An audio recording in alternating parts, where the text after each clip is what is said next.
दोस्तों स्वागत है आपका आपके अपने ही चैनल पांडे जी टेक्निकल में। दोस्तों कैसे हैं आप? आई होप आप बहुत अच्छे होंगे। इस चैनल के माध्यम से पॉलिटेक्निक प्रवेश परीक्षा की बहुत ज़बरदस्त तरीके से तैयारी कराई जा रही है। तो दोस्त बिल्कुल भी इस वीडियो को स्किप ना कीजिएगा। इस वीडियो में बहुत ज़बरदस्त तरीके से क्वेश्चंस को डिज़ाइन किया गया है। तो आइए दोस्त ज़्यादा बात ना करते हुए फटाफट अंदाज में इस वीडियो की शुरुआत करते हैं। और इस वीडियो की शुरुआत इस वाले क्वेश्चन से हम करते हैं। यहाँ देखिए दोस्त, इस क्वेश्चन में कहा गया है कि 4 घंटियाँ 4,6,8 और 14 सेकंड के अंतराल में बजती हैं।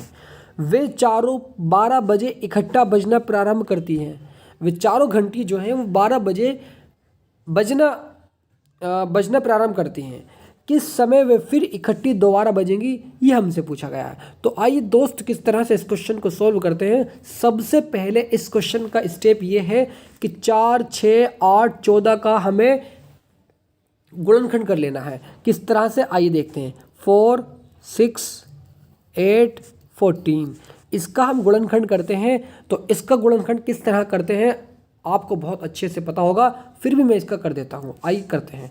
तो जब हम इसको काटेंगे तो 2 से काटेंगे, यानी 2 दूनी 4 और कॉमा 2 तिया 6 और 2 चौक 8 और 2 सत्ते 14। फिर ये 2 से कटेगा। अब जब हम इसको 2 से काटेंगे तो 2 कम 2 और 3 हमारा ऐसे ही लिखा जाएगा और 2 दूनी 4 और 7 हमारा ऐसे ही आ जाएगा। अब ये फिर दोबारा 2 से कटेगा। जब हम इसको दोबारा 2 से काटेंगे तो एक तो हमारा यहाँ पर ऐसे ही आ जाएगा, ठीक है। अब हमने 3 को भी ऐसे ही उतार लिया। अब 2 कम 2, अब ये 7 को भी ऐसे ही लिख देंगे हम। अब ये 3 से कटेगा, यानी अब जब हम इसको 3 से काटेंगे तो यहाँ तो 1 और यहाँ भी 1 आ जाएगा और यहाँ भी हमारा 1 आ जाएगा और यहाँ 7 आ जाएगा। राइट, बिल्कुल राइट जी। अब इसको 7 से काटेंगे, यानी जब हम इसको 7 से काटेंगे तो हमारा ये तो 1 1 हो जाएगा, सब इधर तो 1 1 हो जाएगा, ये इधर भी 1 हो जाएगा हमारा। राइट, जब हम इसको 7 से काटते हैं तो ठीक है। तो बिल्कुल ठीक है जी। तो हमारे इसके गुणनखंड जो आ गए वो 2 × 2 × 2 × 3 × 7 आ गए, ठीक है। तो बिल्कुल ठीक है जी। अब इसकी मल्टीप्लिकेशन कर दी है तो 2 दूनी 4, 4 दूनी 8, 8 तिया 24 और 24 सत्ते 24 की मल्टीप्लाई 7 से करते हैं। 7 चौक 28 का 8 से लेके 2, 7 दूनी 14, 14 2 16, 168 आ गया है, ठीक है। यानी जब हमने इसके गुणनखंड करे तो यहाँ पर हमारा 168 सेकंड आ गई हैं। हम जानते हैं कि 60 सेकंड में 1 मिनट होती है, ठीक है। तो बिल्कुल ठीक है जी। अब यहाँ पर क्वेश्चन मिनट में, यहाँ पे आंसर जो दिए हुए हैं मिनट में दिए हुए हैं, तो 168 सेकंड को हमें मिनट में चेंज करना है, ठीक है। तो किस तरह करते हैं भाई, 60 सेकंड में 1 मिनट होती है। 60 दूनी 120, यानी 120 में फिर कितनी, यानी 2 मिनट है। 120 में जब हम 60 जोड़ते हैं तो ज़्यादा हो जाएगा, नहीं। यानी दोस्तों अब यहाँ देखिए 120 2 मिनट हो गई, ठीक है। कितना बचा आगे, कितनी सेकंड और बची आगे, 48 सेकंड और बची आगे, 48 सेकंड। राइट, तो बिल्कुल ठीक है जी।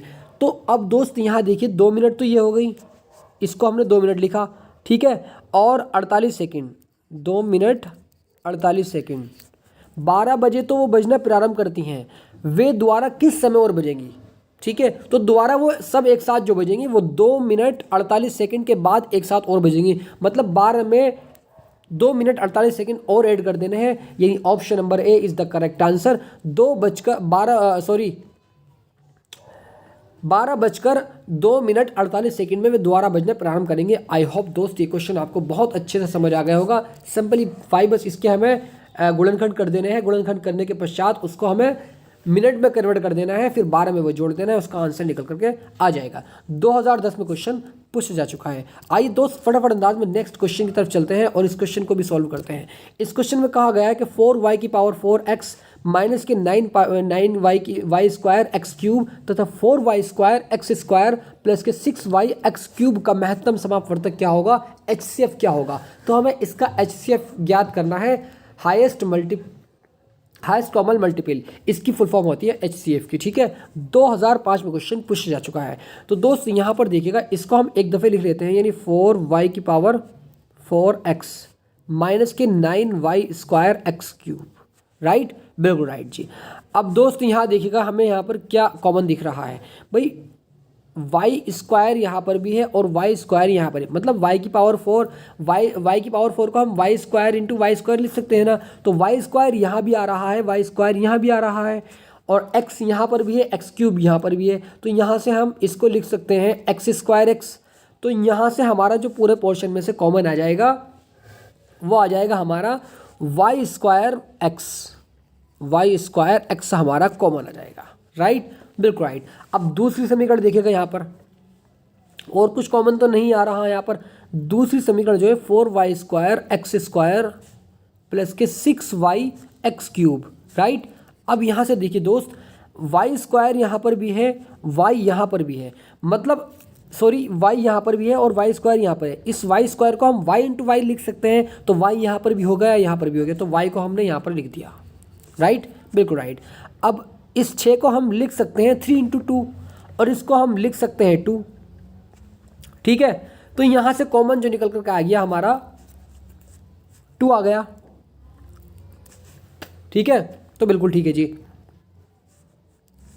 तो हमने यहाँ पर 2 भी लिख दिया, ये रहा 2 भी हमारा कॉमन आ गया, y भी आ गया हमारा कॉमन आ गया। अब यहाँ पर एक्स स्क्वायर यहाँ पर भी है, एक्स क्यूब यहाँ पर है, तो एक्स क्यूब को हम लिख सकते हैं एक्स स्क्वायर इंटू एक्स। तो यहाँ से एक्स स्क्वायर हमारा कॉमन आ जाएगा, ये रहा। अब बस दोस्त जो इन चीज़ में यहाँ पर दिख रहा है, दोनों समीकरणों में कौन कौन से इन दोनों में कॉमन दिख रहा है, तो यहाँ पर एक तो हमारा x आ गया, एक तो यहाँ से हमें y कॉमन मिल रहा है, y राइट, और एक x कॉमन मिल रहा है,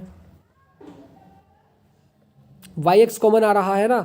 अरे सर बिल्कुल आ रहा है, तो यहाँ से y और यहाँ से y, ठीक है ये y ले लिया हमने, यहाँ से x यहाँ से x, तो yx इसका कॉमन आ गया, यानी इसका HCF ज्ञात हो गया। तो यहाँ से कौन सा ऑप्शन हमारा सही हो सकता है, इसको हम देखते हैं। 2005 में क्वेश्चन पूछ जा चुका है, इस बात को भी आप याद रखेंगे। ठीक है दोस्त,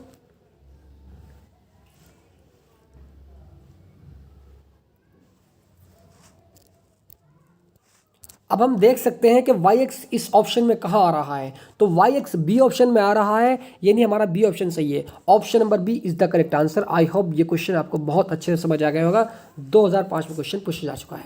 नेक्स्ट क्वेश्चन की तरफ चलते हैं, फटाफट अंदाज में इस क्वेश्चन को भी सॉल्व करते हैं। देखिए दोस्त, यहाँ पर कहा गया है कि x square minus 10x plus के 11 है, तो मूलों का हरात्मक माध्य क्या होगा, ये हमसे पूछा गया है। तो दोस्त इसका हमेशा एक फॉर्मूला याद रखना है, इसका फॉर्मूला जो होता है हमारा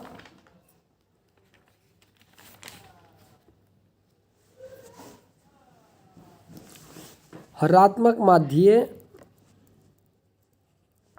माध्य का जो फॉर्मूला होता है वो होता है हमारा 2 alpha into beta upon alpha plus beta. ठीक है, अगर आप यहाँ से अल्फ़ा बीटा का मान निकालते हैं और अल्फ़ा प्लस बीटा का मान निकालते हैं, तो इस वाले फॉर्मूले में इसको पुट कर देना है। तो आइए इसका हम अल्फ़ा प्लस बीटा का मान निकालते हैं। ठीक है, अल्फ़ा प्लस बीटा का मान निकालते हैं। अल्फ़ा प्लस बीटा हम जानते हैं कि अल्फ़ा प्लस बीटा जो होता है वो माइनस के बी अपॉन ए होता है, माइनस बी अपॉन ए, माइनस बी अपॉन ए, माइनस के बी अपॉन ए होता है। ठीक है, अब माइनस 10 जब हम माइनस के पास ला कर रखेंगे तो ये क्या कर देगा, माइनस को प्लस कर देगा। ठीक है, यानी ये हो जाएगा हमारा 10। अरे भाई माइनस बी, जब माइनस बी का माइनस 10 माइनस बी का पास में आके रखा जाएगा तो प्लस हो जाएगा ना। अरे सर बिल्कुल हो जाएगा। अब अपॉन ए यानी एक्स स्क्वायर का गुणांक क्या है 1, तो अपॉन 1 यानी अल्फ़ा प्लस बीटा का मान जो आ गया हमारा वो 10 आ गया। तो यहाँ से अल्फ़ा प्लस बीटा का मान हमारा यहाँ पर 10 आ गया। राइट, बिल्कुल राइट जी। अब अल्फ़ा इंटू बीटा होता है C upon A, alpha into beta क्या होता है, सी अपॉन ए होता है। तो alpha into beta is equal to C by A is equal to C क्या है हमारा यहाँ पर, सी हमारे यहाँ पर 11 है। ठीक है, और ए क्या है हमारा, यानी एक्स स्क्वायर का गुणांक ए यानी 1, यानी 11 upon 1 is equal to 11। Alpha into beta का मान 11 आ गया। अब यहाँ से हम सिंपली इसके मान रख दे रहे हैं, यानी अल्फ़ा प्लस बीटा का मान 10 और अल्फ़ा इंटू बीटा का मान 11। ठीक है, तो बिल्कुल ठीक है जी। तो आइए इस क्वेश्चन में लगाते हैं is equal to 2 alpha beta, alpha into beta का मान आता है हमारा क्या 11 अपॉन अल्फ़ा प्लस बीटा का मान आया हमारा 10। ठीक है, इज इक्वल टू 11 दूनी 22, 22/10 22/10 के 22/10 आ रहा है कि कहीं, इसको हम तोड़ के लिख सकते हैं हम, यानी अगर हम इसको 2 से काटें तो ये 11 बार कट जाएगा और ये 5 बार कट जाएगा। तो 11/5 कहीं आ रहा है क्या? Option number B is the correct answer. 2011 में क्वेश्चन पूछा जा चुका है। आई होप ये क्वेश्चन भी आपको समझ आ गया होगा। नेक्स्ट क्वेश्चन की तरफ चलते हैं और फटाफट अंदाज में इस क्वेश्चन को सॉल्व करते हैं।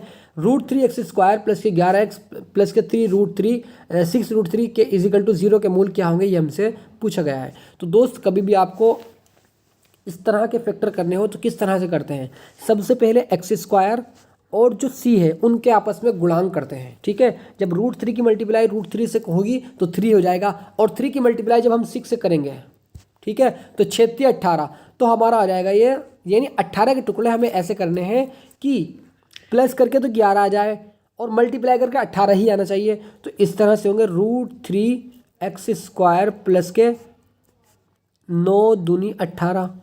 अरे मल्टीप्लाई करके 11 आ रहा है, इंटू करके 18 आ रहा है और मल्टीप्लाई करके 11 आ रहा है, ठीक है। तो बिल्कुल ठीक है जी। x प्लस के 6√3 इजिकल टू 0, राइट। अब दोस्त यहाँ देखिए √3x² प्लस के 9x प्लस के 2x प्लस के 6√3 इजिकल टू 0, राइट, बिल्कुल राइट। अब यहाँ से हमने कॉमन लिया यहाँ देखिए दोस्त, अब हम इस 9 को लिख सकते हैं 3 × 3।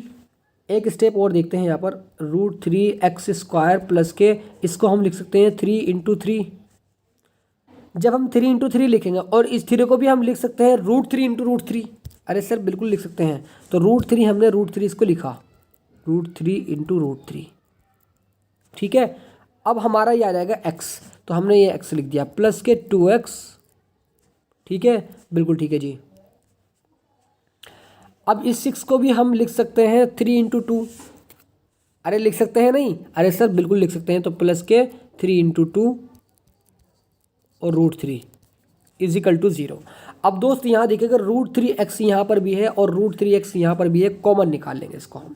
जैसे हम यहाँ से इसको कॉमन निकालते हैं तो हमारा √3x आ जाएगा, ठीक है। अंदर बचेगा हमारा x प्लस 3√3,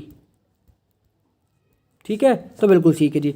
अब यहाँ से कॉमन क्या आ रहा है हमारा? यहाँ से कॉमन आ रहा है हमारा 2 यहाँ पर भी है, 2 यहाँ पर भी है, 2 को हमने कॉमन ले लिया, प्लस 2 हमारा कॉमन आ गया। हमारा बचा क्या अंदर हमारा बच जाएगा अब x प्लस 3√3, ठीक है। तो हमारे फैक्टर जो आ गए वो आ गए √3x प्लस 2, √3x प्लस 2 और x plus 3√3, x plus 3√3,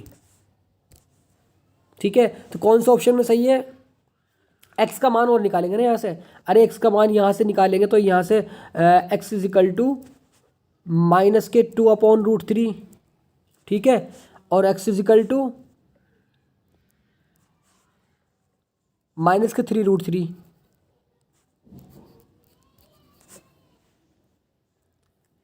minus के 2/√3, माइनस के 2/√3 क्या रहा है? ये रहा माइनस के 2/√3, ये आ रहा डी ऑप्शन में, और 3√3 यानी ये आ रहा 3√3। तो बिल्कुल सही है, यानी option number D is the correct answer. Option number D is the correct answer. I hope ये क्वेश्चन आपको समझ आ गया होगा। 2012 में क्वेश्चन पूछा जा चुका है। तो दोस्त एक क्वेश्चन और रह गया है, इस क्वेश्चन को और सॉल्व करा देता हूँ। ये बहुत ज़बरदस्त तरीके से क्वेश्चन को पढ़ेंगे। यदि समीकरण निकाय kx plus K 2y equal to 5, 3x plus y equal to 1 का एक अद्वितीय हल है, तो अद्वितीय हल है, अद्वितीय का मतलब होता है इसका एक हल है, तो किस तरह से इसको हम डिफाइन करेंगे, ठीक है। अब यहाँ से हम इस समीकरण में से a b c के मान निकाल लेंगे, ठीक है। यानी a1 का मान यहाँ से और a2 का मान यहाँ से। a1 का मान यहाँ से निकल कर आ गया हमारा k, ठीक है, और a2 का मान निकल कर आ गया दूसरे समीकरण से 3। b2 का मान यहाँ से निकल कर b1 का मान यहाँ से निकल कर आ गया पहले समीकरण में से 2, और b2 का मान निकल कर आ गया हमारा 1, c1 का मान निकल कर आ गया हमारा 5, और c2 का मान निकल कर आ गया हमारा 1। यहाँ से हमने मान नोट कर लिए। अब हम जानते हैं कि a1/a2 is not equal to b1/b2। ये हमारा साइन होता है किसका? अद्वितीय हल का। कभी भी आप इस चीज़ को याद रखेंगे कि A1/A2 is not equal to B1/B2, तो उसका एक हल होगा। अगर A1/A2 is equal to B1/B2 is equal to C1/C2, तो इसके यानी इसके अनेक हल होंगे, ठीक है। अगर A1/A2 is equal to B1/B2 is not equal to C1/C2, तो इसका कोई हल नहीं होगा। इस बात को आप याद रखेंगे। तो दोस्त A1 का मान क्या है हमारा, A1 का मान यहाँ पर हमारा K है, तो हमने K पुट कर दिया। A2 का मान क्या है 3, तो 3 रख दिया। Is not equal to B1 का मान क्या है हमारा यहाँ पर 2 है, अपॉन B2 का मान क्या है 1। तो इसकी क्रॉस मल्टीप्लीकेशन जब हम करते हैं तो यहाँ से आ जाएगा हमारा K is not equal to का निशान ये रहा बीच में और 3 दूनी 6, तो K is not equal to 6 कौन सा ऑप्शन में आ रहा है, option number B is the correct answer. 2013 में क्वेश्चन पूछा जा चुका है, इस बात को भी आप याद रखेंगे। दोस्तों अगर आपको चैप्टर वाइज स्टडी करनी है तो आप हमारे कोर्स में जुड़ सकते हैं। एक कोर्स आपके लिए लॉन्च किया गया है जो कि धुरंधर बैच के नाम से जाना जाता है। इस कोर्स में 2 कोर्स मिलते हैं, एक ऑफलाइन कोर्स है और एक ऑनलाइन कोर्स है। ऑफलाइन कोर्स के माध्यम से पूरा physics, chemistry, math chapter wise study कराया जाएगा और आपके एडमिशन होते ही आपको ये सारे कोर्स दे दिया जाएगा, ठीक है। ऑफलाइन कोर्स दे दिया जाएगा जो कि 250 रुपये की फीस में आपको सब कुछ प्रोवाइड कर दिया जाएगा वीडियो के माध्यम से। आप उसको कभी भी पढ़ सकते हैं अपने टाइम टेबल के अकॉर्डिंग। ऑनलाइन के माध्यम से सुबह 7:45 पे लाइव क्लासेस चलती हैं जो कि प्राइवेट होती हैं, ठीक है। तो दोस्त इस कोर्स को ज़रूर बाय कीजिएगा क्योंकि इस कोर्स में बहुत ज़बरदस्त तरीके से क्वेश्चंस को और कंटेंट्स को डिज़ाइन किया गया है आप लोगों के लिए। तो दोस्त मिलते हैं नेक्स्ट वीडियो में। God bless you, love you and take care.